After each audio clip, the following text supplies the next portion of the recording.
जय हिंद। आज बात करते हैं कि अगर आप 80 नंबर लाए हैं या 70 नंबर लाए हैं, जिस हिसाब से अभी आप टेंशन में हैं, रिजल्ट तक या रिजल्ट आने के बाद भी ऐसे बहुत सारे अभ्यर्थी होंगे जो निकाले जाएंगे। उसमें से ऐसे बहुत से ऐसे होंगे जिसका 70 नंबर आ रहा होगा, वो भी रोने वाला है। क्यों? उसका कारण है कि अगर आज आपको पता होता कि गर्दनी बाग में आपका कितना नंबर आया है, तो आज आपका ये हाल नहीं होता। क्योंकि हम मानते हैं अगर CSBC निष्पक्ष है या फेयर सब कुछ करवा रही है, तो जब फेयर एग्ज़ाम करवाया है तो प्रश्न पत्र क्यों नहीं दिया? हम आपसे क्वेश्चन पूछते हैं, आप लोग इसका राय रख ही सकते हैं, कमेंट करके बता ही सकते हैं। क्योंकि इस चीज़ के बारे में देखते हैं, सबको कोई दिक्कत नहीं हुआ है, दिक्कत नहीं हो रहा है। लेकिन जिस दिन रिजल्ट जारी होता है, जैसे रिटर्न का जारी हुआ है, उस दिन भी बहुत सारे ऐसे अभ्यर्थी थे जो रो रहा था, और फाइनल का जारी होगा उस दिन भी रोएगा। क्योंकि आप देख सकते हैं 21,000 वाला हो या 19,838 हो, जब फाइनल मेरिट आता है और सॉरी रिटेन का आता है, तो पर भी सबको ये लगता है कि मेरा 70 नंबर था, फिर भी मेरा नहीं हुआ, लेकिन किसी का 60 वाला का हो रहा है। तो ऐसा क्यों हो रहा है? क्योंकि उसका सबसे बड़ा कारण है प्रश्न पत्र आपको नहीं दिया गया है। इसलिए अगर आपको प्रश्न पत्र दिया रहता तो आप मिलाते और आप कंफर्म हो जाते। लेकिन ऐसे में क्या होता है, नहीं देने पर आप जो एग्ज़ाम हॉल से बाहर निकलते हैं तो आपको लगता है कि मिलाते हैं तो सी अगर सही रहता तो लगता है सी मारे हैं। यह हकीकत भी है, और हम मानते ये भी है कि किसी का बहुत ज़्यादा सही होने पर भी रिजल्ट नहीं हो रहा है। इस चीज़ से आप लोग अवगत नहीं होंगे, तो आप लोग का जो है आस पड़ोस में कोई ना कोई ऐसा होगा जो इस चीज़ का भुगते होंगे, या आप भी होंगे जो पहले वाला में नहीं हुआ था, इस बार में हुआ है। तो ये भी बताना चाहिए कि किस आधार पर हम नॉर्मलाइजेशन करते हैं और किस आधार पर हम जो है प्रश्न पत्र नहीं दे रहे हैं। अगर आप निष्पक्ष कराते हैं, BPSC सन का जो संस्था है वो भी दे रहा है, तो आप क्यों नहीं देते हैं? दूसरा चीज़ है,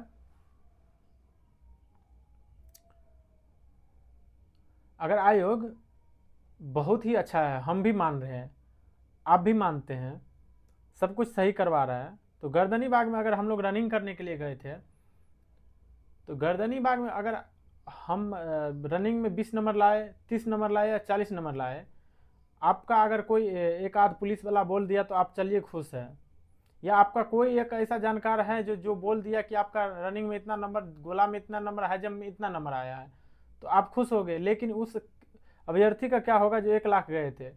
1 लाख में से शायद हमको लग रहा है 5,000 या 2,000 ऐसे होंगे जिसको कोई ना कोई बताया होगा अंदर में, नहीं तो उसके अलावा किसी को ये 100% कन्फर्म नहीं है। और 100% उसको भी कन्फर्म नहीं है जो सामने वाला बताता है। खुद के आंख से आप देखिएगा, तभी आप 100% एश्योर रहिएगा कि हाँ, हम जो देखे हैं सही है।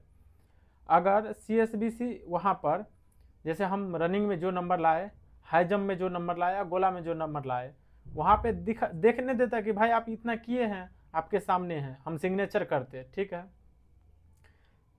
और तो क्या वहाँ पे क्या दिक्कत होता? क्योंकि हम किए हैं तो हमको क्यों नहीं देखने दिया जा रहा है? इससे अभ्यर्थी को क्या नुकसान होगा और आयोग को क्या नुकसान हो रहा है? भाई हम किए हैं रनिंग में, अगर हम परफॉर्मेंस अच्छा नहीं किए हैं तो हम तो देखेंगे ना वहाँ पे कि मेरा परफॉर्मेंस खराब था तो मेरा नंबर कम आया है। और गोला में अगर हम क्या करें, फुल नहीं मारे, मान लीजिए मेरा 17 नंबर आया है, तो हम भी तो वहाँ देख लेंगे कि मेरा 17 नंबर आया है, तो यहाँ पे सही में लिखा हुआ है कि 17 नंबर हैं, तब हम वहाँ खुशी खुशी साइन करेंगे।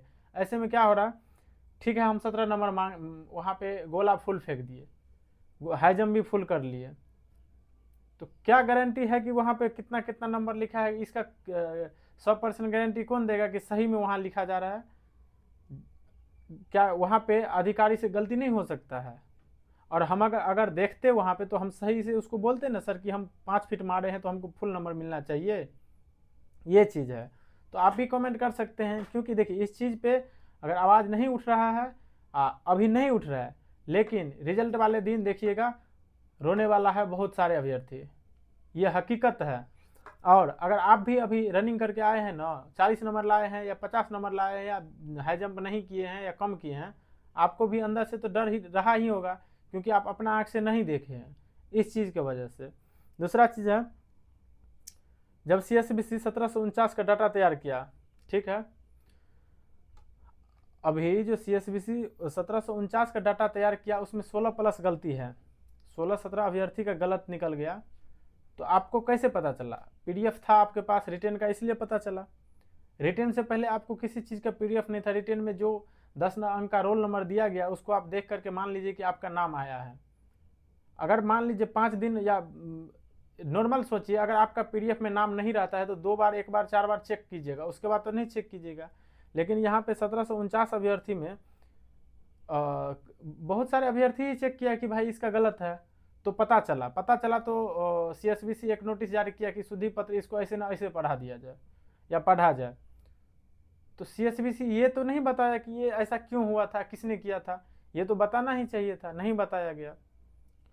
तो ये चीज़ सही किया आप लोगों की नज़र में, तो आप लोग कमेंट कर सकते हैं, इस पर हम तो कुछ नहीं बोल सकते हैं, क्योंकि आप लोग भी इतना जानकार रखते हैं या जानकारी रखते हैं, तो आप लोग बोल ही सकते हैं इसका क्या निराकरण होना चाहिए या CSBC को क्या जवाब देना चाहिए। क्योंकि अगर 1749 में 16 को गलती था, 17 को गलती था, तो क्या ये संभावना नहीं हो सकता है कि जो फाइनल मेरिट होगा उसमें भी कुछ ना कुछ गलती हो सकता है? अगर एक डिजिट, चलिए मानते हैं 1-2 आदमी का गलती होता है तो हम मान सकते हैं, 16-17 गलती होता है।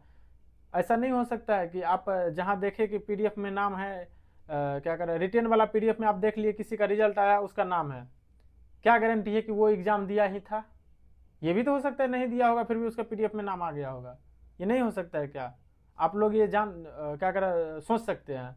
ये चीज़ हम आपको बोल रहे हैं, क्वेश्चन है मेरा कि अगर कोई रिटेन में एग्ज़ाम नहीं दिया गया या नहीं दिया हो और उसका भी नाम PDF में आ गया हो गलती से, तो क्या हुआ उसके साथ? वो भी रनिंग किया, वो भी सब कुछ किया, आ गया अभी तक यहाँ तक, ये भी तो हो सकता है।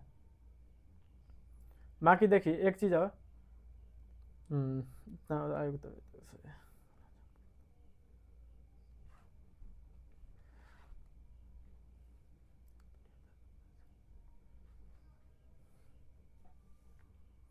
और एक चीज़, जैसे अभी सब कुछ कर रहा है, स्क्रूटनी ख़त्म होने के बाद CSBC जब फाइनल मेरिट जारी करेगा तो बच्चा का मार्क नहीं बता सकता कि आपका इतना मार्क है।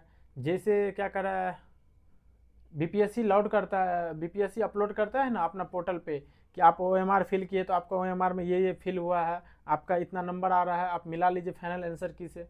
तो CSBC जारी नहीं कर सकता है कि आपका रनिंग का मार्क इतना दे रहे हैं हम, गोला का इतना, हाई जंप का इतना। नहीं तो क्या होता है, अगर आप RTI लगाइएगा, RTI लगाने पे उसका मन होगा सही से जवाब देने का देगा, नहीं मन होगा नहीं देगा। ये चीज़ हो रहा है, हर आयोग में होता है। और ये चीज़ जब तक सही नहीं होगा, CSBC प्रश्न पत्र नहीं देगा, रनिंग और गोला हाई जंप अगर आप गर्दनी बाग में देख लिए रहते तो आज फ्री रहते, और ये चीज़ नहीं देखने दिया जाएगा, तब तक उस पर सवाल उठता रहेगा। ये क्यों नहीं हो सकता है? इस चीज़ के लिए आवाज़ क्यों नहीं कोई उठा रहा है? ये चीज़ का आवाज़ आप जब उठाइएगा जब बहुत देर हो चुका रहता है, जब उठाते हैं, जब आपका रिजल्ट नहीं होगा या जब आप सोचते हैं कि ख़त्म हो गया सब कुछ, तब आप बोलते हैं। यही चीज़ होता है, जब आप बोलते हैं उस समय कोई फ़ायदा नहीं है बोलने का। अगर अभी 5 दिन में, 2 दिन में अगर गलती था CSBC का, तो CSBC का सब वीडियो बनाए, सब बात हुआ, तो कितना बढ़िया से जवाब आ गया CSBC का 24 घंटा के अंदर में। क्या ये जवाब नहीं दे सकता है CSBC कि आपका रनिंग नंबर, गोला नंबर, हाई जंप नंबर कितना आया है, और हम दिखा सकते हैं? अगर वो चाहेगा तो अपना वेबसाइट पे तो अपलोड कर ही सकता है, CSBC अपलोड कर ही सकता है कि आपका रनिंग में इतना है, गोला में इतना है, हाई जंप में इतना है। बाकी अगर क्या करें, नहीं अपलोड करेगा या नहीं, देखिए होता क्या है, एक आदमी से कुछ नहीं होता है। अगर CSBC का जो है जवाब तभी आता है जब सब चाहता है, सब चाहता है यानी कि सबको लगता है, सब जैसे अभी डिजिटल मीडिया में है, बड़ा बड़ा पत्रकार है, वो अगर एक बार चाहेंगे, एक बार उस चीज़ के लिए आवाज़ उठाता है तो वो ज़रूर सफल होता है, थोड़ा बहुत ही सही लेकिन होता है। तो बाकी आप लोग क्या सोचते हैं इस बात पर? हम को इस चीज़ का बहुत देखे थे, बच्चा सबका भी ये रहता है कि इस चीज़ के लिए बहुत परेशान है, तो ये चीज़ हम रखे हैं, आप लोग कमेंट करके बता ही सकते हैं। बाकी मिलते हैं नेक्स्ट वीडियो में। जय हिंद।